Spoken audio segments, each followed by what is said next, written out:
Canadians stray from normalcy when it comes to playing in BC. Timely tallies and late-night rallies. It's a safe assumption we can expect another resumption.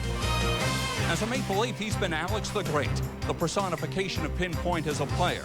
Passes preceded production, as pain would not preclude performance. And while doctors checked his back, the Flames simply forgot to back check. Max and Marcus, M&Ms, and usually in opposition, left smarting. From the land of IKEA comes a novel idea. Each a Swede who can lead. Both a legacy to a legend named Borja, as these two continue to excite you.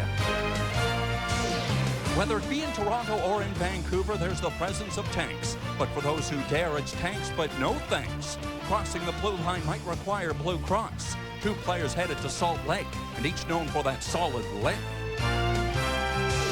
They're the only team with 7 30-point men on its roster, but the cast of 30-something refused to sit calm.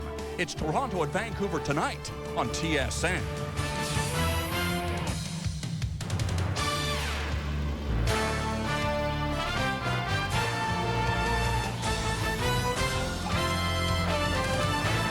From GM Place in Vancouver, it's the Leafs and Canucks in the second of their two meetings this season. The Leafs are fourth in the Eastern Conference and all of 2 points separating the top three clubs in the Northeast Division. Curtis Joseph will get the start for the Leafs tonight following Tuesday's effort in Calgary. He made 28 saves, including a great penalty shot stop on Jerome McGinley, limiting Calgary to just 1 goal on the night. Couch is 13-13-4 lifetime against the Canucks. The Leafs would like to establish physical tempo tonight. Darcy Tucker can do that and more. He has scored 2 goals in his last 3 games, and 6 of Shane Corson's 8 goals have come on the road, including 2 here in Vancouver last October. The Canucks are 4 points back of the final playoff spot in the Western Conference and back in the playoff fight, having gone 9-3-0-1 in their last 14 games.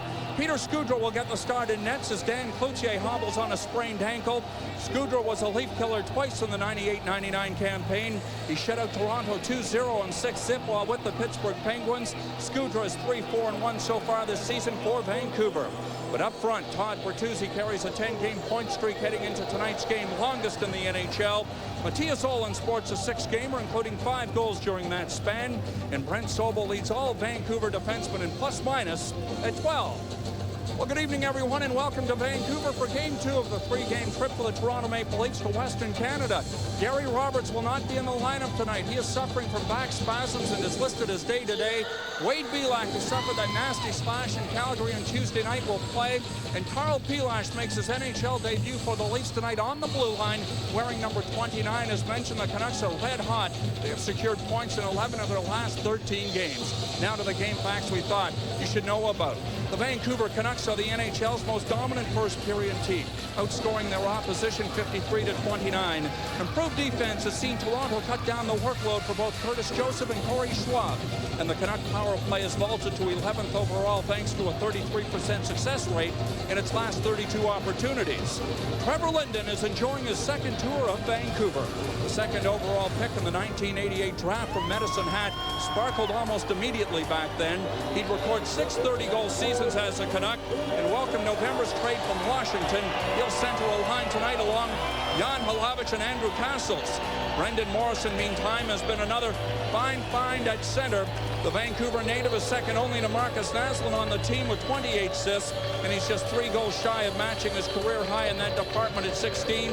He enters tonight's game with 14 points in his last 11 games. Joe Bowen and Harry Neale are standing by in Vancouver with tonight's call, but first let's send it back to Toronto. Here's Dave Walsh. Well, Paul, if the Canucks are red hot, the St. Louis Blues are white hot. They are 10 victories in a row to set a new franchise record, but that might end tonight because in Chicago, where the Blackhawks are always tough to beat this season, it's 2-0 Chicago. Yeah, Chicago's all over them. They've outshot St. Louis so far 17-14, but it's really been their domination going at Brent Johnson, the goaltender of the St. Louis Blues. It's really hurt the St. Louis Blues right now. There's no way that St. Louis defense can contain the onslaught of Chicago right now. Now, those two teams have the unenviable task of trying to catch the Detroit Red Wings, and if they don't, they might wind up meeting each other in the first round of the playoffs. Absolutely tailor-made for the 4th and 5th seeds in the Western Conference, although I'll tell you what, the Detroit Red Wings keep winning hockey games. They keep looking over their shoulder and saying, Chicago Blackhawks and the St. Louis Blues, they're not going away. On any given day, they're gaining ground on the Red Wings as well as the Red Wings have played. Right now, that's the best division in hockey because you've got 3 teams that are playing at the peak of their game. And we'll see another great one tomorrow. Detroit-St. Louis tomorrow in St. Louis. Thank you very much, Pierre. The Leafs and the Canucks tonight, and we'll say it again. Back in October, they played a great game, and we hope we'll see another one tonight. Molson Canadian Leaf Hockey on TSN. It's a Canadian game. Brought to you by Molson Canadian. From high on top of the Rocky Mountains comes a taste that's as cold and clean as glacier water, crisp as Arctic air, and with more than 125 years of brewing tradition, it's a taste that always goes down easy. Hey, Bill, why are you talking like that?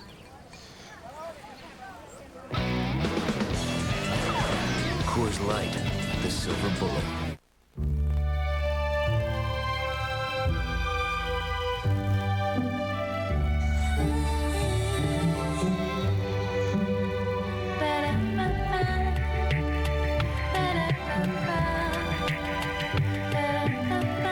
At TD Canada Trust, we have a lot of different ways to say customer. Banking can be this comfortable. TD Canada Trust. It's the moment you realize you can always have front row seats. And the moment the big game actually feels big. Future Shop puts the best seat in your house with the widest selection in home theater equipment. Get ready for Super Bowl with a big screen TV, 32 inches or larger, like this 52-inch RCA. And you'll get a free DVD player or satellite system. Plus, get 12 months, no payments, no interest. We bring you more of the moments you live for. Future Shop. You'll like what the future has in store and online. RCA is the proud sponsor of Super Bowl 36. I've never seen anything like it. The color, the cut, brilliant. And the center. It's like heaven itself. It's a muffin, Sam. It's not the Hope Diamond. Tim Hortons' new Blueberry Burst Muffins. Mouth-watering blueberries and a delicious fruit filling. Enjoy any muffin in medium coffee, just $1.69. What are you doing now? Appraising. Back here at General Motors Place, the brave men of the braided bungalows, brought to you by Tim Hortons' new Blueberry Burst Muffins. Enjoy one today. Curtis Joseph playing in his 697th career NHL game. And Peter Skudra, who has shut the Leafs out twice in his career. Of the 4 career shutouts he has, his 101st NHL game, splitting time with Pittsburgh, Buffalo, and Boston. That is Dave Jackson and actually Kevin McGuire, who will work tonight. He is from Aurelia. Kevin, 35 years of age, and there is Dave Jackson from Montreal. Lonnie Cameron of Victoria and Greg Dvorsky of Guelph are the linesmen working here tonight. Well, the Canucks 5-1-0-1 in their last 7 games. 36 goals for, only 21 against. Trevor Linden is out there with Cook and Platt as it is flipped in now by Brent Sopel. Round on the boards, it is touched. Now they're going to say, we got a bit of a pushing situation going with Cook and Renberg, and both players are going to get early penalties here, just 9 seconds into the match.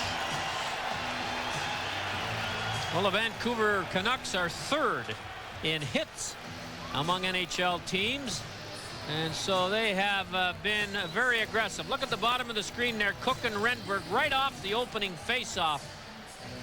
And as the puck was shot into the Leafs zone by Sopel, they got involved with each other, and we'll sit for 2 minutes apiece. We have 4-on-4 hockey real early. Vancouver scored 7 and only 2 scored against them under these circumstances, and Pat Quinn's Leafs have scored but 1 goal 4-on-4 this year. Mark Crawford, last year into the playoffs for the first time since 1996, the Canucks, and the first winning record for the Canucks since 93-94. Slashing penalties to both players, and the face-off is to the left of Curtis Joseph. Leafs enjoyed 2 days off here in Vancouver after their win in Calgary on Tuesday night. It'll be a quick turnover for an afternoon game in Edmonton tomorrow. Sundin snaps it in over the line. Sopel takes it back of the net. Matthias Olin playing it back to him.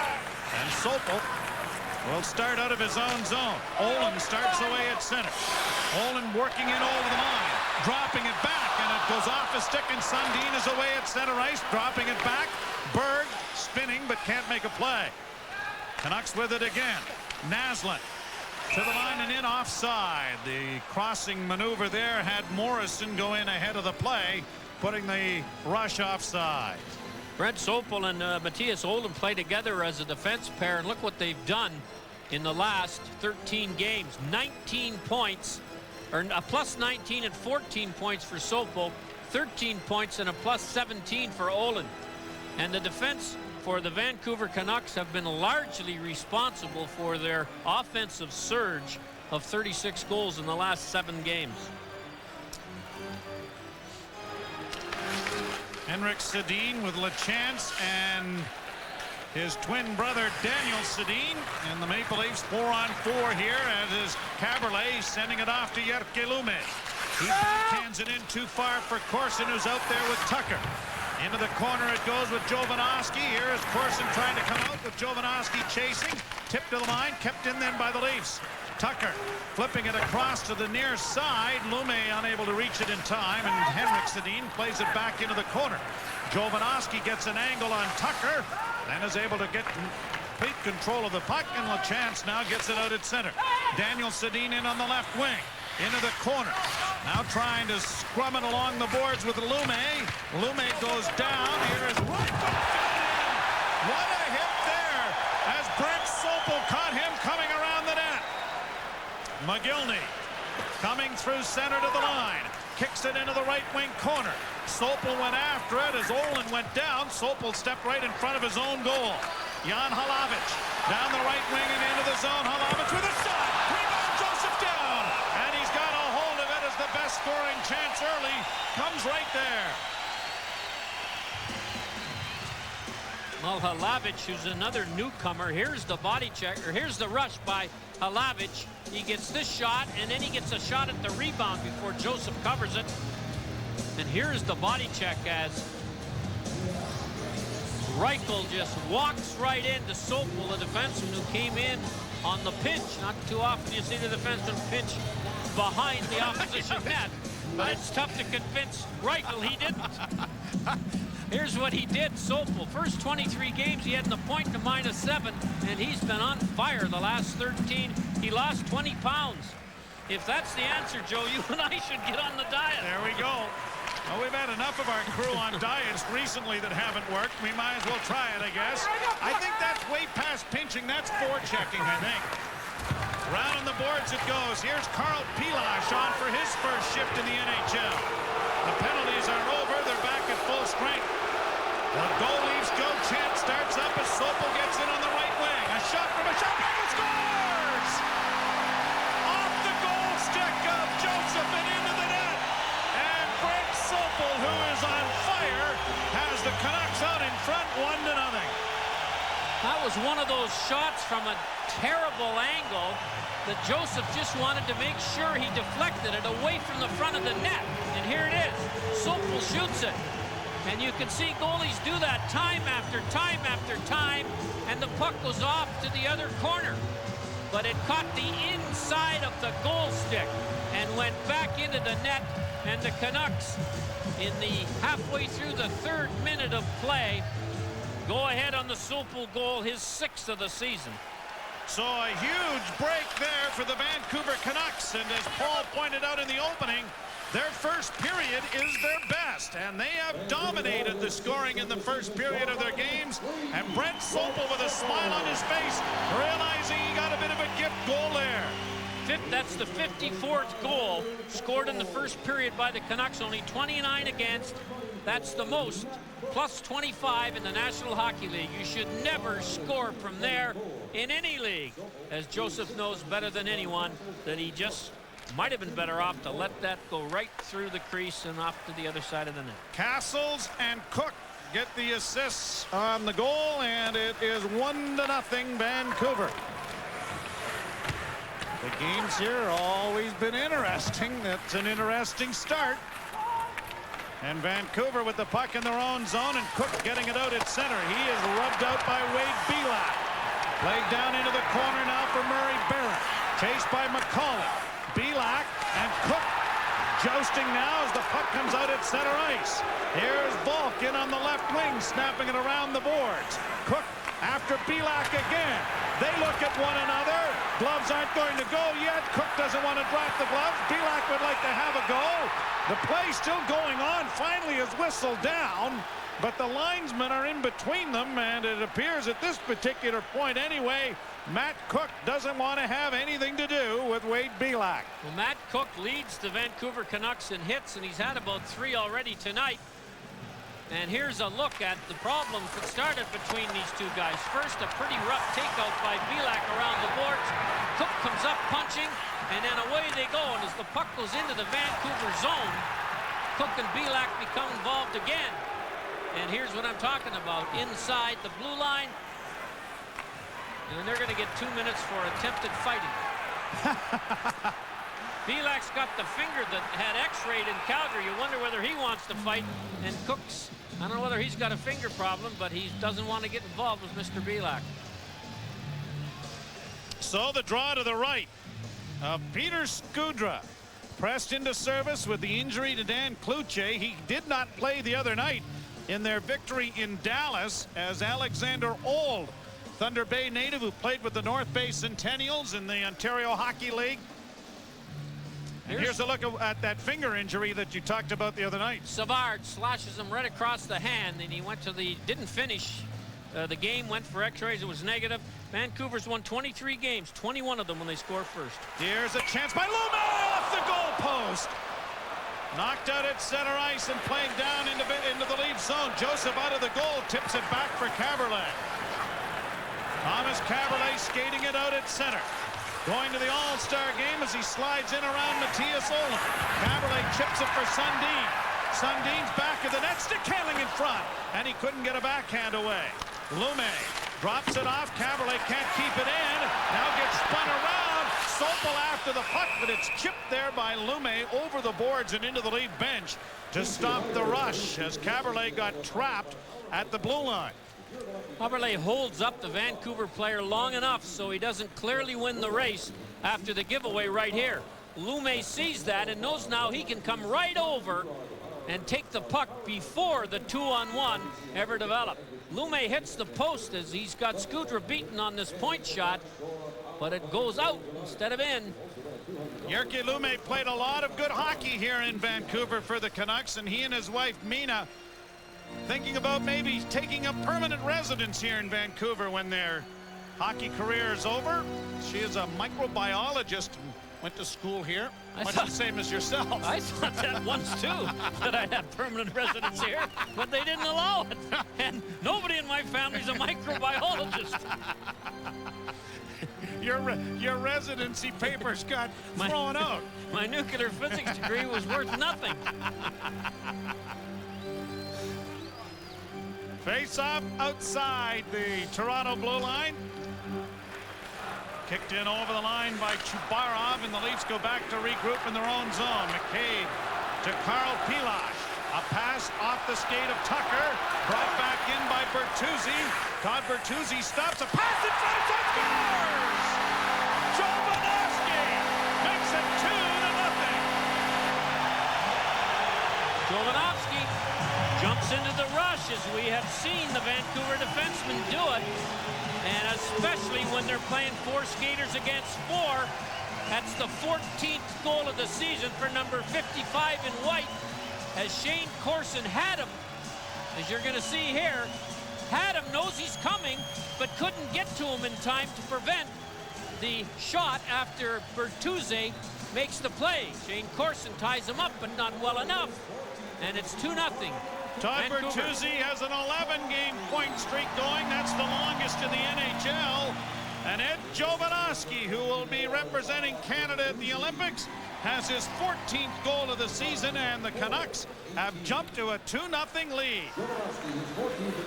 Here's Bertuzzi to center, trying to bring it in over the line. A pass into the slot, it bounces out in front, and controlled now by Tucker, who comes to center ice with it. Tucker to the line and in. Got around Scott LeChance. Works in front of the net with a shot, and that was knocked away. Sopel making a good play in front of the goal. Back of the net it goes now for LeChance. He is hit by Tucker. Yuskevich couldn't get to it. In the game played here in October, it was the Leafs who scored twice early in the first period on goals by Carson and Hoagland, and then had to hang on and ended up winning 6-5. So the Vancouver Canucks have turned the tables here, taking a 2-0 lead here in the first 4 minutes and 18 seconds of the first period. Sopel dishing it off. Belak is back on, as is Cook. Belak after his man. The drop pass and a shot right on. And the rebound goes into the corner. Here's Helmer trying to get it in front in the red line of the goal. Vancouver pressing into the corner again, looking for a man in front of the net as Halavich was there. It shot into the Toronto bench and out of play, and the Vancouver fans are enjoying every minute of this. The Canucks on a roll, and their confidence level very high, and their defense has contributed a couple of goals thus far tonight. The last 14 goals, 17 of them, last 14 games, 17 by the defensemen. Sopel and Olin leading the scoring among the Vancouver defensemen. Eddie Jovanovski gets his 14th of the season. He is number 2 in goals by defensemen in the National Hockey League at this point. And some loose defensive play by Shane Corson, who doesn't tie up the late man in the rush, Jovanovski, and he slides the Bertuzzi pass by Curtis Joseph. Ty Domi coming on. There was some thought that he may not play today because of some tightness in his back. Now here's McCauley leaning in against Sedin, and the draw won by the Maple Leafs. Lume circles the goal. Pulls the brakes on, dishes it off to Caberlet. Up the middle, it's tipped in by McCauley. Domi goes into the rush along with Volk. Domi with a hit in there on the boards on Murray Barron. And the Canucks trying to get it out, and they do, as Trent Platt gets it to center. It is touched by a player in the Vancouver bench. The Canucks off to a great start, leading 2-0. Play $1 million score with VTech. If your name appears, you could win $1 million if any Toronto player scores 5 goals in a game. Enter online at scorewithvtech.com or mail your entry today. Time for the TSN Playbook Trivia question. Who scored the 5,000th goal in the history of the Vancouver Canucks? Stan Smyl, Tiger Williams, or Brian Bradley? Stay tuned to this program for the correct answer and play.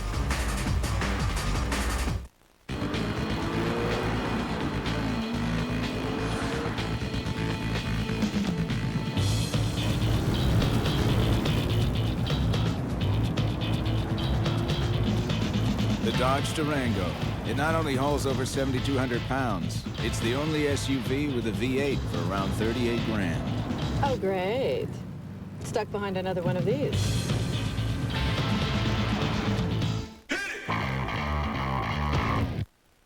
I've never seen anything like it.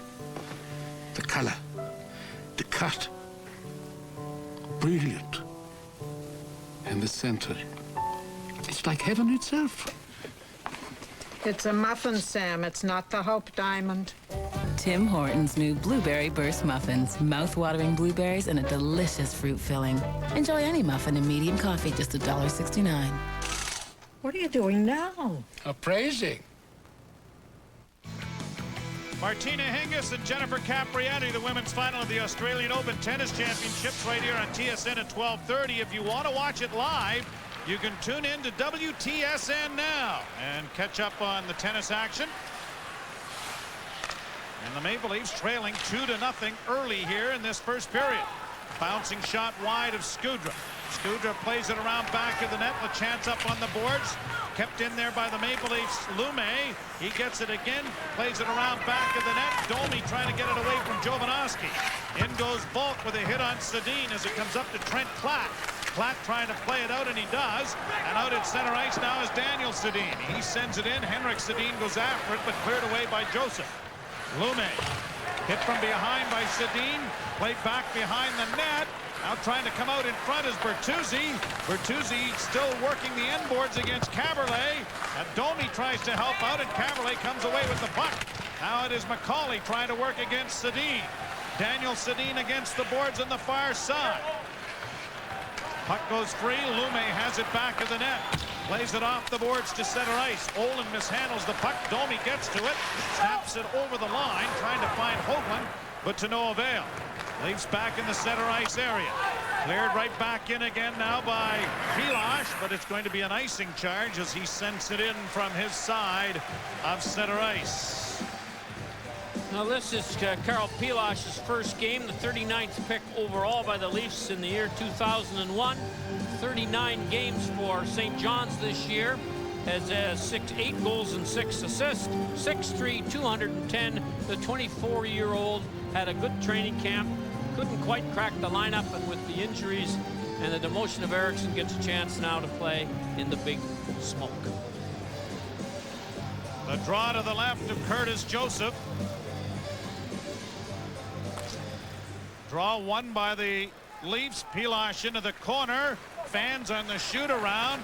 And he tries to dig it out of some skates now, playing it up on the boards. Renberg plays it off the foot of Bertuzzi. It'll go right down on Skudra, who plays it up on the wing for Olin. Out at center ice, Pilash with a bouncing puck. Has it spun around, and in comes Naslund. He is tied up. Naslund turns to gain possession, sends it back into the corner for Morrison. Morrison is checked and knocked down by McCabe. Leafs get the puck to the far side, but not out.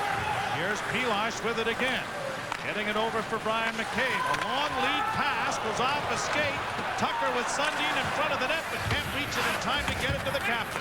Renberg back to the goal, couldn't set it. Out come the Vancouver Canucks, led by Bertuzzi. Sudbury native flipping it in as Naslund is dumped. There's going to be a penalty here to Darcy Tucker. Naslund was dumped behind the play, and is it Renberg getting the penalty or Tucker? I think it's Renberg who upset Naslund on the back check. And 11:39 to go in the first period. It's been all Vancouver. 2-0 the score, 5-0 the shots on goal. And here the Leafs have to dig themselves out of a penalty kill as number 19 in white cuts down Naslund, or is cut down by number 19, Mikael Renberg. So it is a tripping call at 8:21. And the Vancouver Canucks, who are 11th in the power play department with 37 goals and 230 opportunities, and gets the first opportunity with the power play tonight. Helmer a shot, and Joseph went low to get a piece of that. Sedin plays it to the side of the goal. Joseph scooping it around on the board. Jovanovski attempting to keep it in, did. Aki Berg works back of the net. Plays it on the backhand. Knocked out of the air by Daniel Sedin. Halovic centering attempt is blocked. The rebound in front. And Travis Green will get to it with some space, but can't get it by Jovanovski. Or did he? Just did. It just fell over the other side of the line to be offside. And to be a face-off in front of the Maple Leaf bench and Pat Quinn. Well, he's had some happy nights and some sad nights here in this rink coaching the Vancouver Canucks. I'm sure he's not too pleased with what's happened so far. The Leafs against the North-West Division, where Vancouver lives, are 4-1-0 this year, and against the Western Conference, 10-3-0, which is the best record among Eastern Conference teams. But they are not doing much tonight in the first half of the first period. 2-0 Vancouver. A shot is wide of the net by Brendan Morrison. Caberlet gets it on the glass and will get it out as Jovanovski was able to glove it. Jovanovski getting it up on the wing for Morrison. Morrison springs Naslund. On the right side it goes to Linden. Back it goes. Or Castles rather. And Naslund trying to make a play, and it's intercepted and shot down the ice by Lume. Morrison ahead to Jovanovski. Offside is called as Bertuzzi is in there as the play bogged down at the Toronto blue line. And the penalty has 58 seconds to go in it. Well, the leading point producer among Leaf defensemen is Thomas Caberlet. Leads in assists and points, and he's improving his offense each year. Don't forget, he's only played 37 games. He has only 40 shots in those 37 games. I'm sure Pat Quinn would like to see him up that part of his hockey game, but he's given the Leafs a little more offense, and their defense has got, as a group, is much more dangerous than it was. 58 seconds left in the penalty to Renberg. Sopel. And Olin shoot it in. Daniel Sedin down the boards. Henrik cuts it off. Henrik Sedin trying to make a play along the boards as they try to scrum it there and cycle the puck. Trent Platt dug it free, but now can't keep it in as Green has pushed it out at center ice. Sopel back to Platt, and in it goes. There's a penalty coming here, as it is going to be touched by the Maple Leafs, and a high sticking call is coming here. And now McCabe goes in and runs into Sedin and ends up on the seat of his pants. Well, the Leafs have the first penalty, and they may well have picked up the second penalty as McCabe comes in. Travis Green is going to get the initial penalty. That'll mean a two-man advantage for 30 seconds. And if McCabe doesn't get one, he's real fortunate because he came in and just leveled Sedin after that. So here's the first one. Helmer gets high stick by Green right here. And McCabe is also going in, and I don't think any Vancouver Canuck is. So this is going to be a long stretch of two men short. Vancouver have scored 5 goals when they've been up 2 men this season. Well, it's going to be 2 minutes and 30 seconds. Corson bumps into Daniel Sedin, and then McCabe came in after the fact. He gets a roughing call. Green gets a high sticking call. The Leafs 3-on-5 this year have allowed 2 goals in 9 opportunities, totaling 6 minutes and 48 seconds. But this is going to be a very long stretch of 2 men short. One thing that the stats in the National League don't give you is how long the 5-on-3s are. But you can see on this clock here in Vancouver, it's going to be about as long as you can get them. Yep. The second penalty, the one to McCabe, won't start for 30 seconds. No, he was just blowing his nose at play. Roger Nielsen might be wondering how that works. He had a bigger towel than that, I can tell you that. Yes, he did. So here's a huge opportunity now for the Vancouver Canucks. 2 minutes and 30 seconds of a 2-man advantage. Olin, Jovanovski, down into the corner, centered in front. Oh, and just missing was Bertuzzi. Corson tying him up. Olin at the point, down into the corner to Naslund. Naslund looking for Trevor Linden, goes to Jovanovski, doesn't shoot it. Jovanovski back at the point, still with it, down to Trevor Linden, centering in front. Loose puck jammed at, but not cleared. Jovanovski, Linden, Jovanovski. Olin shooting, deflects wide.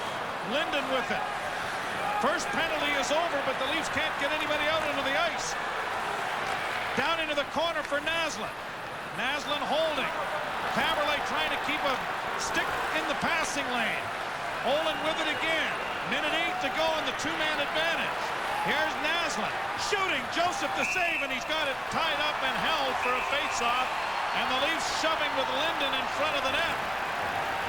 Well, part of the 5-on-3 strategy, and it's a good one by the Canucks, is to put big Bertuzzi right in front of the goalie. And it's almost impossible to get him out of there. When you're playing 5 against 3, you got to try and get that stick in some of the premier passing lanes. And it's tough to do because you've got a lot more territory to cover when you're 2 men down. But look where Bertuzzi is. They've already taken his helmet off, and you can see Lume giving him trouble in front, and Joseph trying to look around him. And that's half the battle as Joseph gets a much-needed whistle. A minute 2 left to go in the penalty to McCabe. Corson lost the stick twice and was lucky enough it didn't get very far away from him while he played his position as the only forward. And he came up with the stick. That's the first time he lost it. He lost it again a little later. Draw 1, and another penalty coming to the Leafs. Now Joseph is upended. And Kevin McGuire, or has he? Or is it a penalty to the Vancouver Canucks? I think this is a diving penalty. Yes, it is.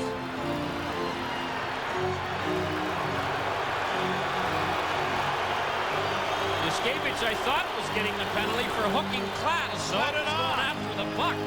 But but in the opinion of the referee, it was an embellished hook right here. Boy, I don't know about that one. Giskiewicz had a stick between Klatt's legs.